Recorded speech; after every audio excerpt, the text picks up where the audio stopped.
Alors la question du répit, qui va être au centre des échanges pendant ces 2 jours, est encore sous-estimée dans la question plus globale de la prise en charge des personnes malades.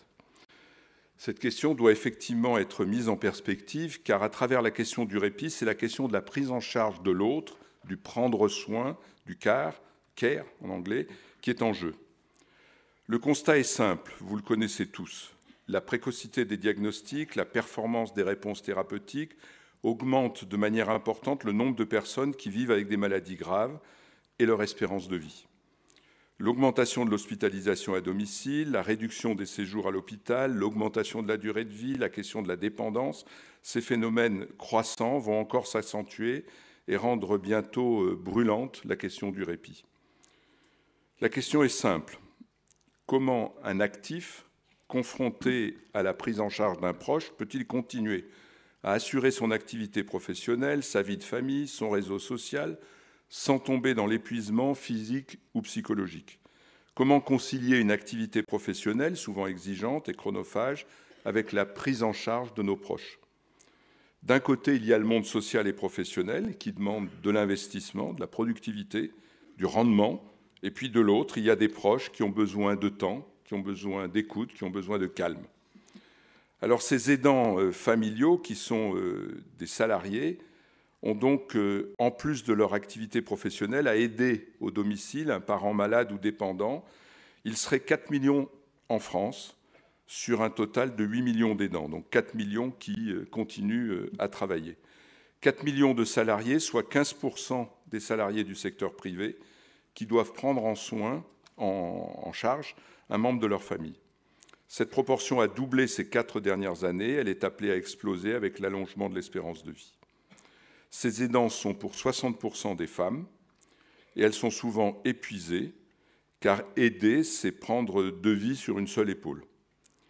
Parmi les aidants qui estiment que leur soutien est une charge, 9 sur 10 se disent épuisés moralement et la moitié affirment que cette situation affecte leur propre santé. Et tout cela se passe dans le silence. La question est pourtant une question de santé publique dont les conséquences sont sociales mais aussi économiques, car pour l'entreprise, le résultat, c'est de l'absentéisme, des managers qui pensent que leur collaborateur devient moins motivé quand il est tout simplement au bout du rouleau. Et c'est cette dichotomie qui impose le répit, c'est-à-dire un espace de temps où la pénibilité va s'arrêter. L'accompagnement des proches aidant des personnes malades est à la fois donc insuffisante et nécessaire. L'enjeu est de créer de nouvelles formes de solidarité qui répondent aux nouvelles évolutions de la médecine. Alors la question, c'est comment repenser notre système de santé en dehors de l'hôpital et des systèmes de prise en charge classiques qui s'avèrent coûteux mais aussi inadaptés aux nouveaux besoins qui émergent. Alors il faut se féliciter et être optimiste quand on voit que petit à petit, quand même, la puissance publique prend conscience des enjeux. Dans son discours du 17 juillet 2012 sur la fin de vie, le président de la République a rappelé la souffrance des malades et des familles et a appelé à des initiatives nouvelles permettant d'accompagner de façon digne et humaine ces situations. Dans son rapport 2013, l'Observatoire national de la fin de vie réclame la création de lieux de répit pour les personnes atteintes de maladies graves et leurs aidants, condition de la dignité des familles concernées. Jean-Jacques Kérane, qui est le président du Conseil régional Rhône-Alpes, a déclaré qu'il soutenait la Fondation France Répit, et je vais citer sa lettre. « L'accompagnement des personnes malades et de leurs aidants est une question de solidarité nationale. Il doit cependant se mettre en œuvre dans un cadre coordonné, dans une logique d'aménagement du territoire, en lien avec les acteurs sanitaires et médico-sociaux, en lien avec les associatifs et les institutionnels présents sur le territoire.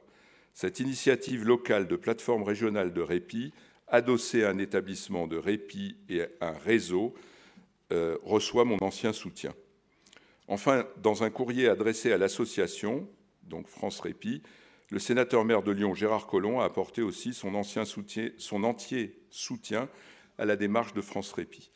Un projet, dit-il, socialement innovant qui répond aux ambitions humanistes de la métropole lyonnaise.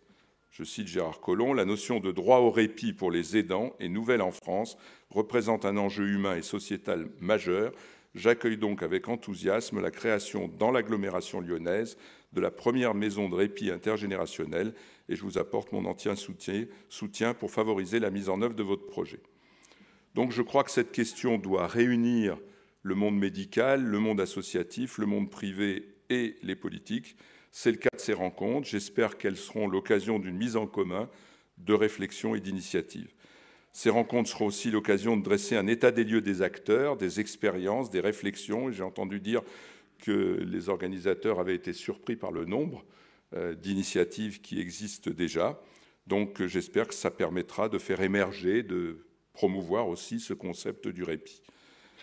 Le 1er janvier prochain, la communauté urbaine de Lyon deviendra la première métropole de France. Et le Grand Lyon prendra sur son territoire les compétences du Conseil général, ce qui veut dire que le Grand Lyon aura demain une vision globale sur les questions de santé. Je suis justement vice-président chargé de la santé et de l'environnement. Alors la santé dans sa dimension environnementale, c'est l'air qu'on respire, c'est l'eau qu'on boit, c'est le sol sur lequel on marche, c'est les maisons dans lesquelles on habite, c'est ce qu'on mange, c'est l'activité physique qu'on fait ou qu'on ne fait pas. En face, il y a jusque-là des responsabilités du Conseil général, le handicap, le vieillissement, la dépendance, autant de questions concernées par l'hospitalisation à domicile, le soin à domicile et donc par la question du répit. Il est donc urgent que les collectivités locales prennent conscience de cette question et j'espère que la nouvelle métropole lyonnaise, qui va donc réconcilier ce qu'on appelait les communautés urbaines, qui étaient très urbaines et qui faisaient de l'urbain, avec le Conseil général qui faisait de l'humain. Donc cette réconciliation de l'urbain et l'humain nous met tout à fait dans le sujet du répit, où il faut effectivement d'abord mettre l'humain au premier plan. Donc bon congrès, et puis on écoutera avec intérêt vos conclusions. Bonne journée.